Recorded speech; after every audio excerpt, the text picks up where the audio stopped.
Big Three Breakdown. Welcome back, ladies and gentlemen, to the Big Three Breakdowns. I'm Nico Matea, And I'm Pulsemetrics. and today, I can't believe I'm saying this, but it's been such a long time, but the Patriots are back in the Super Bowl. You hate to see it, man. I hate Just to as, see it. just as we thought the Chiefs were done, the Patriots were out of it, it's all coming back. Yep.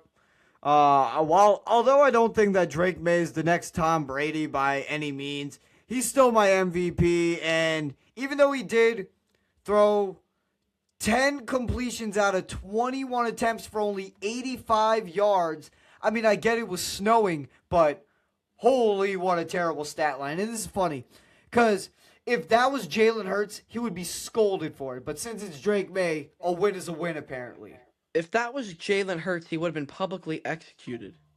Like, literally, he would be the one that's getting eggs thrown at his house. Mm-hmm. It's, Unless it was Drake May or Josh Allen that had that stat line, nobody would be criticizing him. Yeah, there's just something about the AFC East that people just always seem to defend. I mean, I'm a prime Josh Allen defender, but to say that Broncos game, wasn't partially on him was crazy. Yeah. I mean, 4 turnovers, you just cannot turn the ball over 4 times. That's what I'm going to say. You just can't turn the ball over 4 times and then go into your press conference and cry.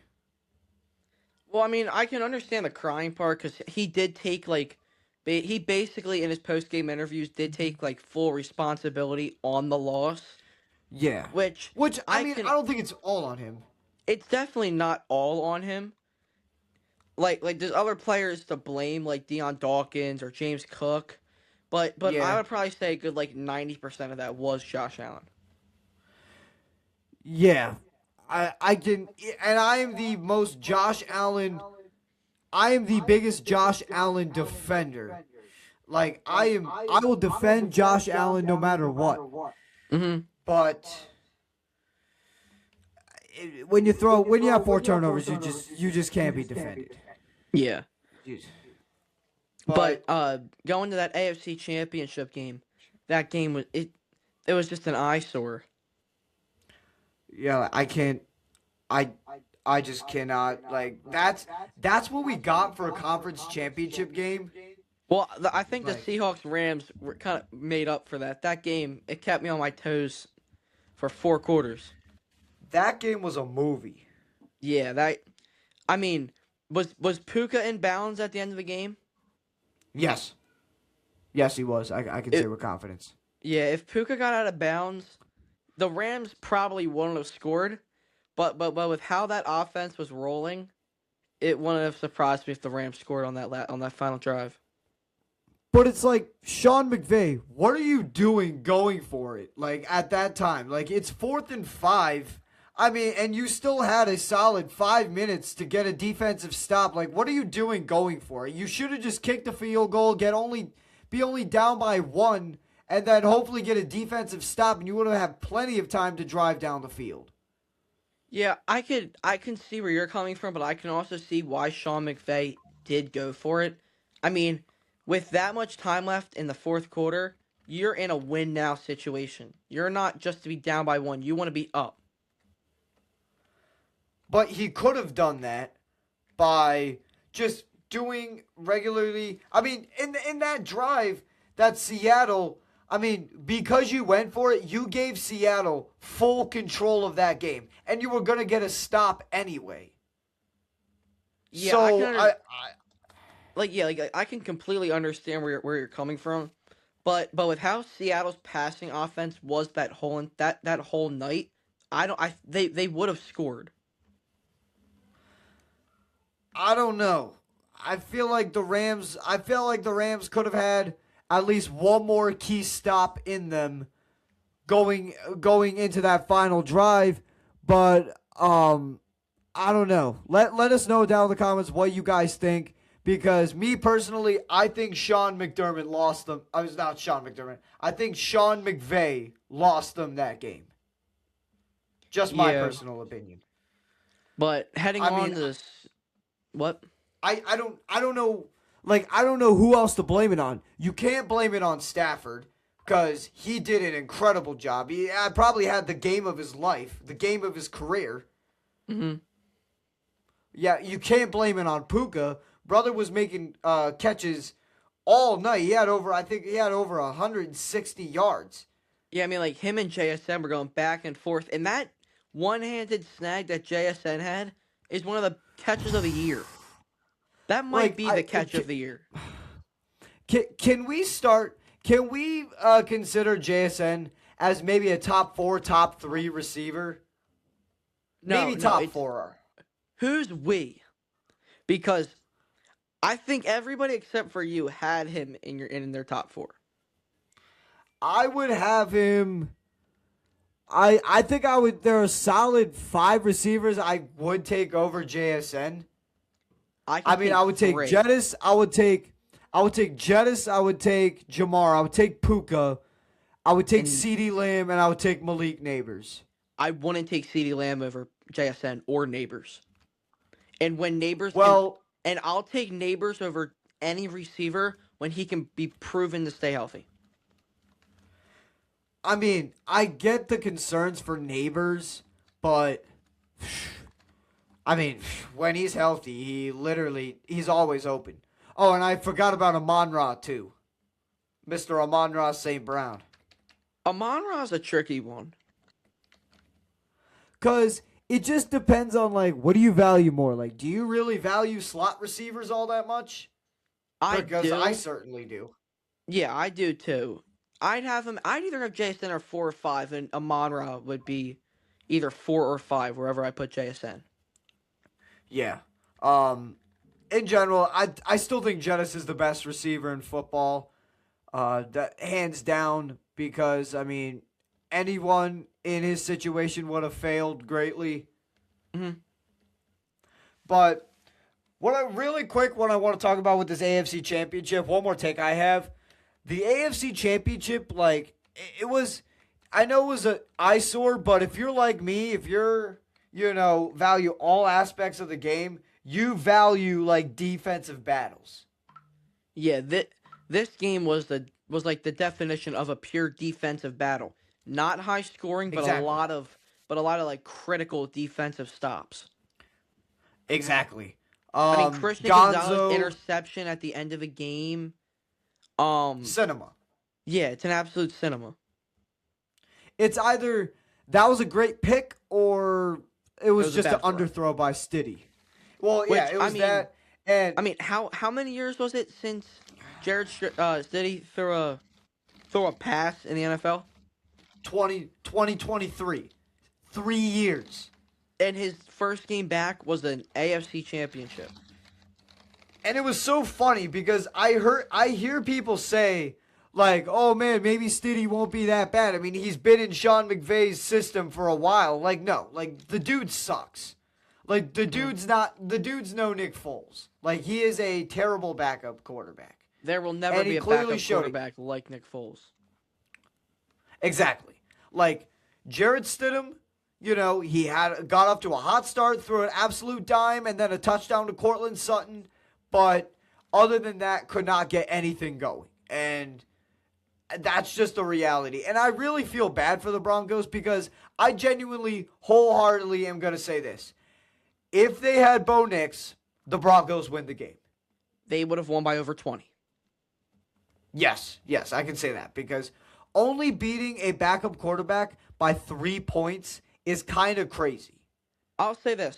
This has been the easiest road to the Super Bowl I have ever seen. I know, you're a classic Patriots hater right now. No, it's not even that. Regular season 14-3. How many of those teams had a winning record? I could recall only one with the Buffalo Bills. And then you faced Justin Herbert, who is historically Which, one of the worst playoff quarterbacks. And then you face CJ Stroud, which is also a horrendous quarterback. And then they just so happen to play a backup quarterback who hasn't thrown a NFL pass since 2023 in the AFC Championship. Well, I'll break it down a little bit more. Like Justin Herbert was missing his 2 tackles, running backs were banged up. C.J. Stroud missing his number 1 receiver. They were all banged up.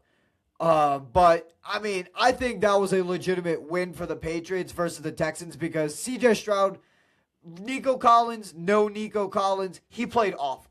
He really did. He played horrible. Yeah. And then you go in the AFC Championship and you have a backup quarterback. Like, how lucky could a quarterback physically get? It's not even just the quarterback. How lucky can a team get?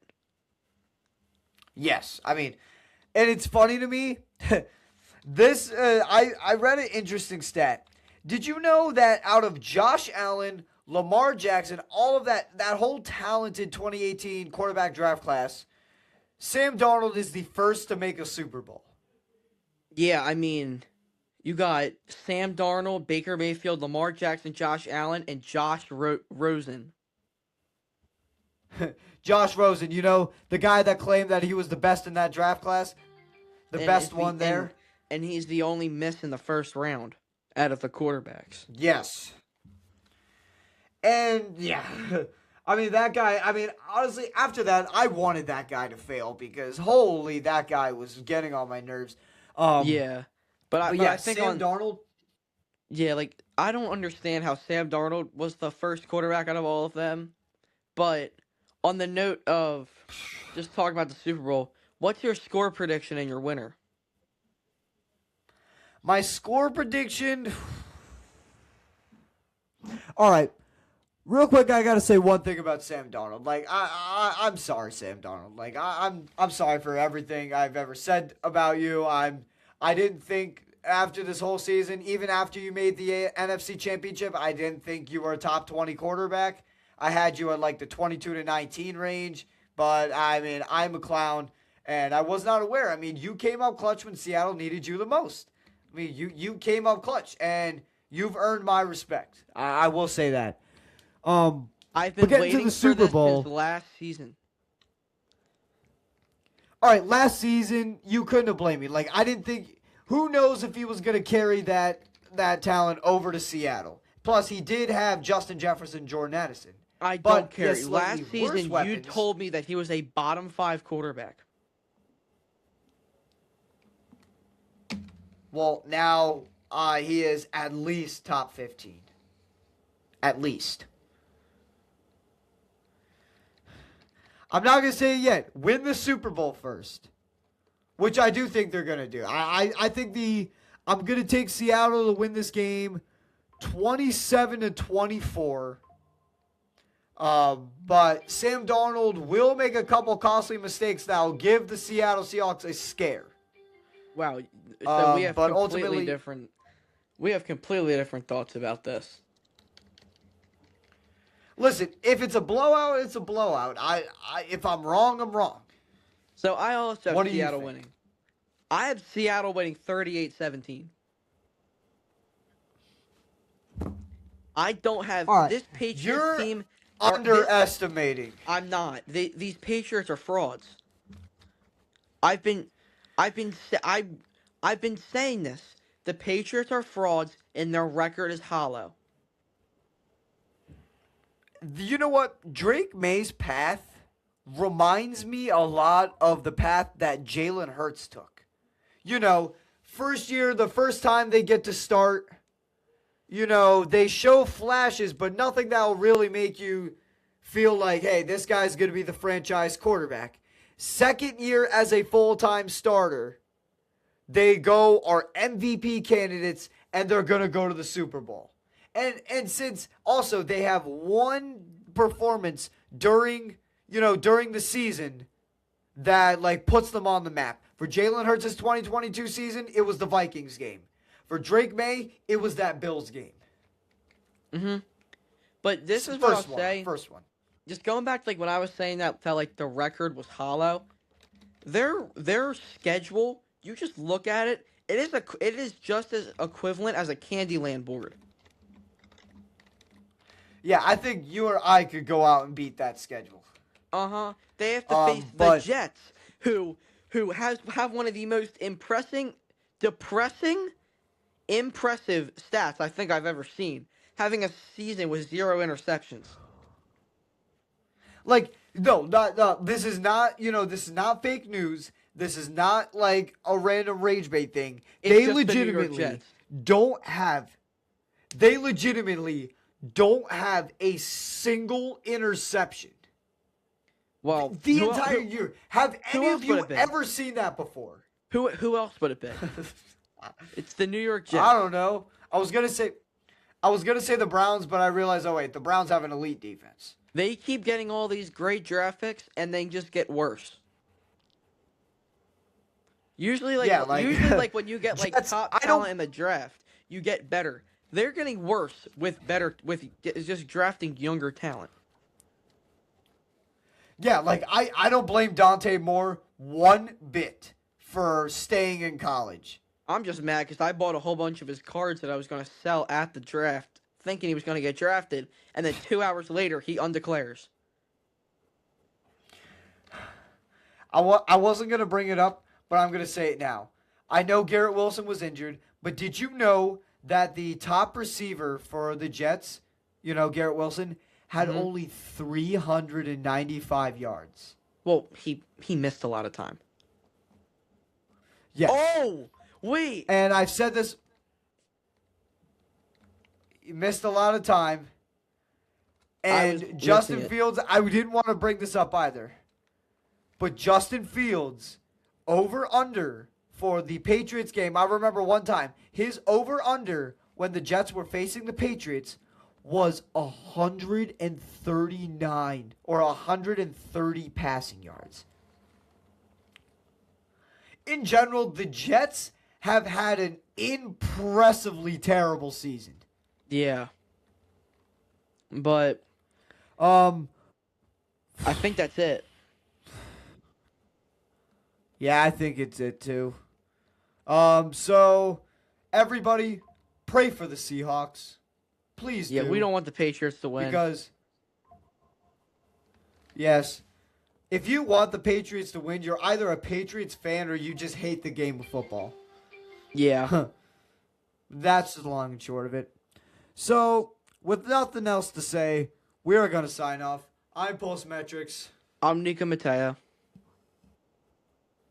And we are going to sign off. See you guys later. And if we don't see you till then, enjoy the Super Bowl.